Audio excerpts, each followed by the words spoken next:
खास जड़ी बूटियों से बना पेट सफा आयुर्वेदिक चूर्ण। आज ही ले आएं। पेट सफा पहली रात से ही असर दिखाता है और इसकी आदत भी नहीं पड़ती। पेट सफा, हर रोग दफा। कोविड भी सता रहा है और गर्मी भी। पता है आपको, कल 40 डिग्री वाली होली थी, 40 डिग्री वाली। और यही मास्टर स्ट्रोक में हमारी अगली रिपोर्ट है। कल गर्मी ने दिल्ली में 76 साल का रिकॉर्ड तोड़ दिया और पारा 40.1 डिग्री सेल्सियस तक पहुंच गया। ये तापमान सामान्य से, आपको पता है, 8 डिग्री सेल्सियस ज्यादा था। यह आंकड़ा परेशान करने वाला है, क्योंकि अगर मार्च के महीने में ही मई जैसी तपिश का एहसास होगा तो मई के महीने में गर्मी क्या गुल खिलाएगी।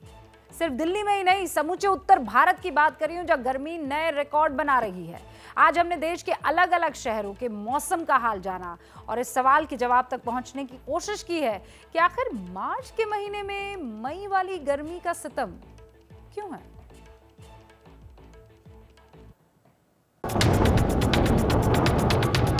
फागुन में जेठ का एहसास हो रहा है। 39 डिग्री के करीब तापमान पहुंच रहा है। लोग आँख प्रॉपर वे में खुल नहीं पा रही है, ये एक इश्यूज है, ये दिक्कत हो रही है।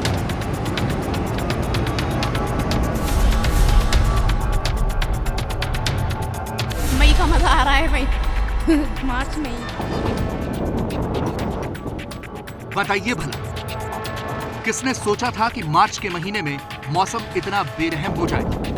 न मौका देखा न दस्तूर, बस आसमान से आग बरसने लगी।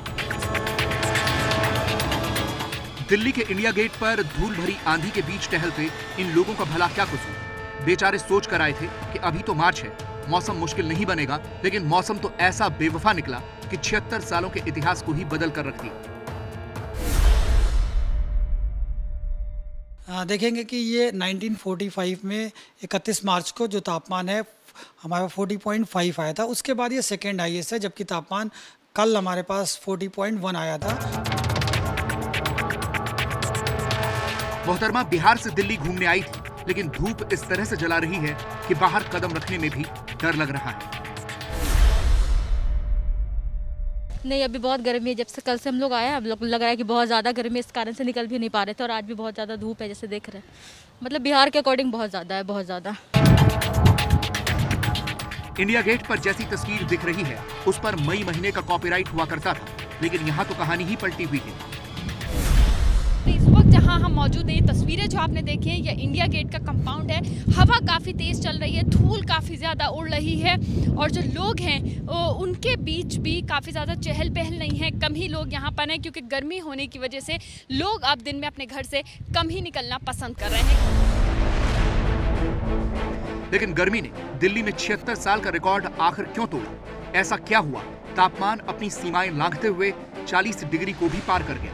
इस सवाल का जवाब जानने के लिए एबीपी न्यूज संवाददाता मधिया खान ने मौसम वैज्ञानिक कुलदीप श्रीवास्तव से बात की। हल्की हवाएं, विंड स्पीड काफ़ी कम थी हमारे पास। साथ में देखेंगे कि आसमान हमारे पास क्लियर था, तो सन की जो लाइट है हमारे पास प्रॉपरली मिलती रही है पूरे दिन में। और बीते 3 दिनों से ये सिचुएशन बनी थी। और कल हमारे पास सबसे हाईएस्ट टेम्परेचर 40.1 दिल्ली एनसीआर में रियलाइज किया गया। ताजा स्थिति ये है कि मंगलवार से हवा ने रफ्तार पकड़ ली है। दिल्ली एनसीआर में धूल भरी आंधी चल रही है। 1 अप्रैल तक हवा की रफ्तार ऐसी ही रहेगी, इसलिए अगले 1-2 दिन में तापमान में कुछ गिरावट होगी, लेकिन उसके बाद तापमान फिर से बढ़ना शुरू हो जाएगा। तापमान जब बढ़ना शुरू होगा तो गर्मी अपने प्रचंड रूप में होगी। और सिर्फ दिल्ली ही क्यों, उत्तर भारत के तमाम शहरों में गर्मी रौद्र रूप धारण किए हुए है। पटना से लेकर लखनऊ तक और वाराणसी से लेकर मध्य प्रदेश के अलग अलग शहरों में कोरोना की दूसरी लहर के साथ साथ हीट वेव ने भी हड़कंप मचाया हुआ है। पटना की तस्वीरें ही देख लीजिए। गन्ने की दुकान पर रौनक है, बाहर निकलने वाले छांव देखकर ही ठहर जा रहे हैं और डबल गोला के ठेले पर जाकर गले को तर करने का उपाय खोज रहे हैं।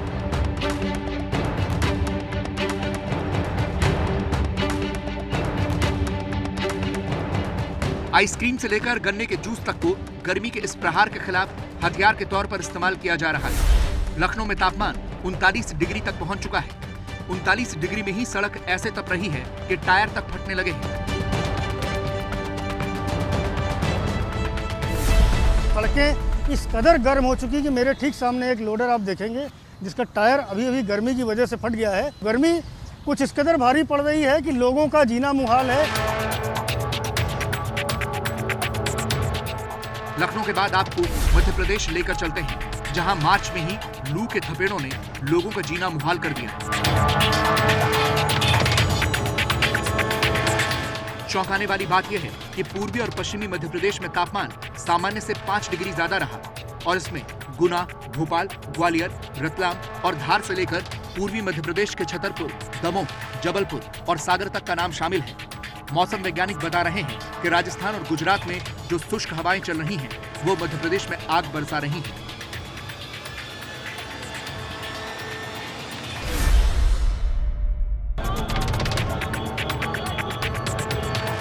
राजस्थान से आने वाली हवाएं दूसरे राज्यों का हाल खराब कर रही हैं, जबकि राजस्थान के 33 में से 16 जिले ऐसे हैं जहां तापमान 5 से 8 डिग्री ज्यादा चल रहा है। राजस्थान के ज्यादातर जिलों में इन दिनों तापमान 40 से ज्यादा चल रहा है। राजस्थान में 30 मार्च यानी आज के दिन बात की जाए तो 3 जिले ऐसे हैं जहां पर तापमान 43 डिग्री के आसपास चल रहा है। इनमें मुख्य रूप से भरतपुर, करौली और चूरू।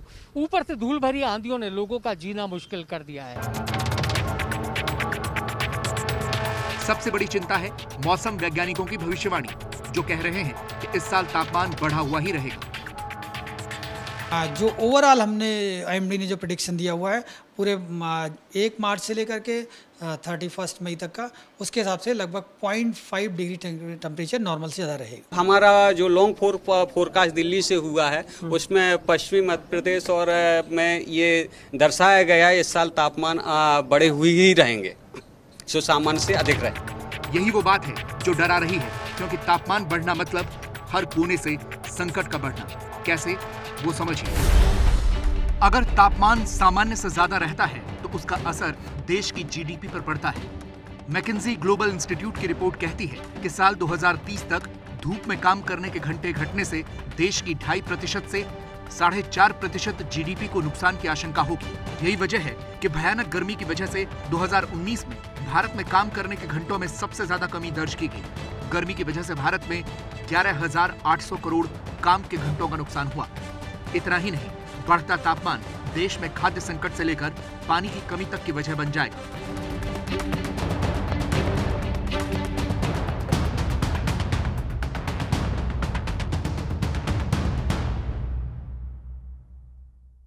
एंटीलिया केस में पिछले 1 महीने से हर रोज एक पर्दा उठता है और सैकड़ों नए राज सामने आ जाते हैं, लेकिन हर नए खुलासे की कड़ी जुड़ते जुड़ते सचिन वजे तक ही पहुंचती है। आज मीठी नदी में सबूत मिले, पड़ताल में भी यही हुआ, सचिन वजे। दूसरी तरफ NIA अब जिन 4 गाड़ियों की तलाश कर रही है उनमें से एक कार आज बरामद हुई, और ये लग्जरी कार किसकी है बताइए? सचिन वजे। सवाल यह है कि क्या एंटीलिया कांड और मनसुख की हत्या का ब्लूप्रिंट अकेले वजे ने ही लिख डाला था, या फिर वजे सिर्फ एक मोहरा है और मास्टरमाइंड का अभी सामने आना बाकी है?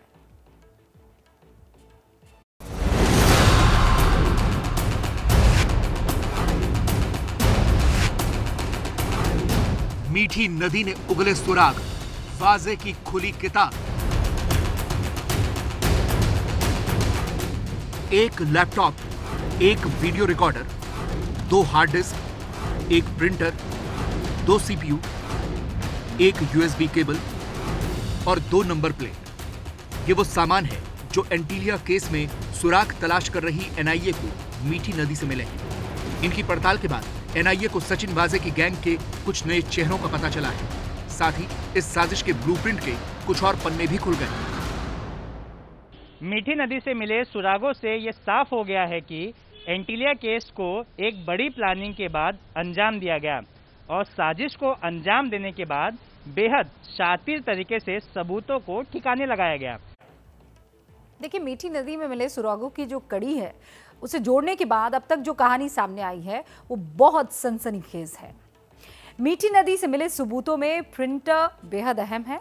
NIA के सोर्सेज ये बता रहे हैं कि प्रिंटर वजे का साथी कांस्टेबल विनायक शिंदे का है। विनायक शिंदे को मनसुख हत्याकांड में गिरफ्तार किया जा चुका है।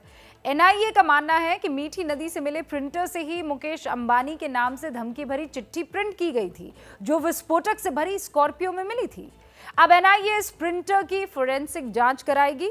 इससे पहले भी शिंदे के घर से प्रिंटर बरामद हुआ था और माना यह जा रहा है कि जांच भटकाने के लिए दूसरा प्रिंटर जो है वो रख दिया गया था। इस प्रिंटर के अलावा एक डिजिटल वीडियो रिकॉर्डर भी मिला है। नदी में मिला डीवीआर वजे की सोसाइटी का है। वजे ठाणे की साकेत सोसाइटी में रहता है। एनआईए के मुताबिक वजे ने जो फर्जी चिट्ठी लिखकर सोसाइटी से डीवीआर हासिल किया था ये वही है। वैसे वजे पहले ही डीवीआर नदी में फेंकने की बात कबूल कर चुका है। एनआईए को जो मीठी नदी में 2 नंबर प्लेट्स मिली हैं उसके बारे में भी जानिए। एक प्लेट पर MH20FP 1539 नंबर है जो औरंगाबाद की मारुति इको गाड़ी का है।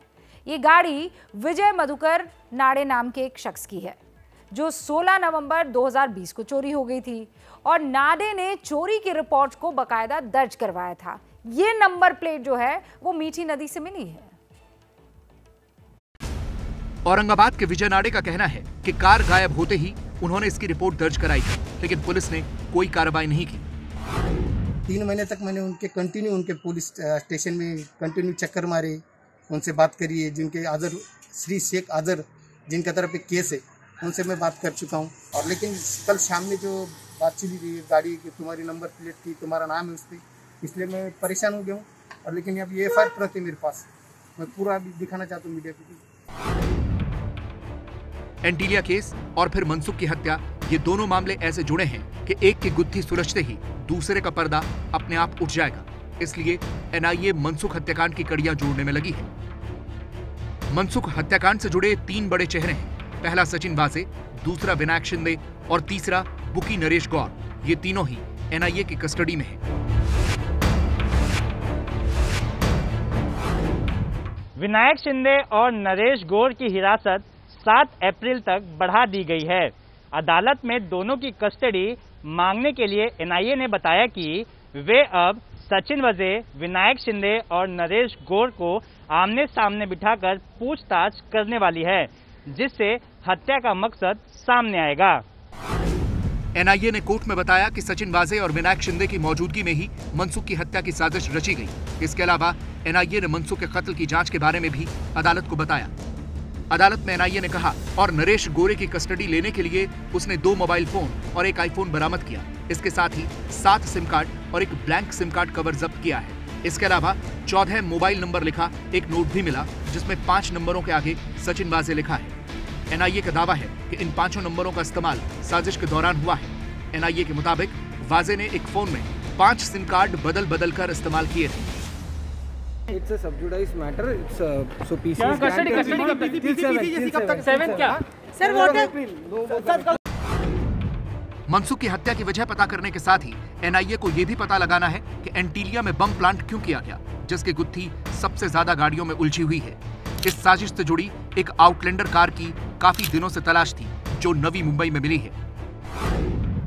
आउटलैंडर गाड़ी नवी मुंबई की एक सोसाइटी में लावारिस खड़ी थी, जिसकी जानकारी सोसाइटी के लोगों ने पुलिस को दी। इसके बाद एनआईए ने उस गाड़ी को लेकर जांच शुरू कर दी है। हैरानी की बात यह है कि इस लग्जरी कार के बरामद होते ही इसका कनेक्शन भी सचिन वाजे से जुड़ गया है। आरटीओ के रिकॉर्ड के मुताबिक इस आउटलैंडर गाड़ी का सेकंड ओनर सचिन वाजे ही है। इस गाड़ी को असिस्टेंट पुलिस इंस्पेक्टर प्रकाश ओवाल चलाता था और उसी ने गाड़ी सोसाइटी में पार्क की थी।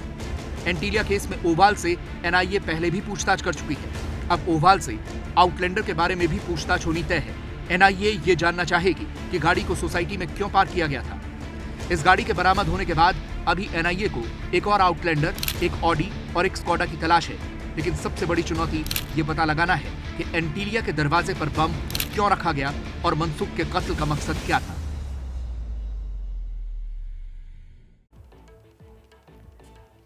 कंक्लूजन तक तो पहुंच ही नहीं पा रहे हैं। हर बार एक नई गाड़ी की तरफ जा रहे हैं और वहीं पर रुक रहे हैं। अरे भैया, तुम्हें कब्ज है क्या? लोग ऐसी गंभीर समस्या को हंसी मजाक में उड़ाते हैं। कब्ज कहने के लिए तो एक समस्या है, पर 1000 बीमारियों की जड़ है। इसे इग्नोर न करें। खास जड़ी बूटियों से बना पेट सफा आयुर्वेदिक च्यून आज ही ले आएं। पेट सफा पहली रात से ही असर दिखाता है और इसकी आदत भी नहीं पड़ती। पेट सफा हर रोग दफा।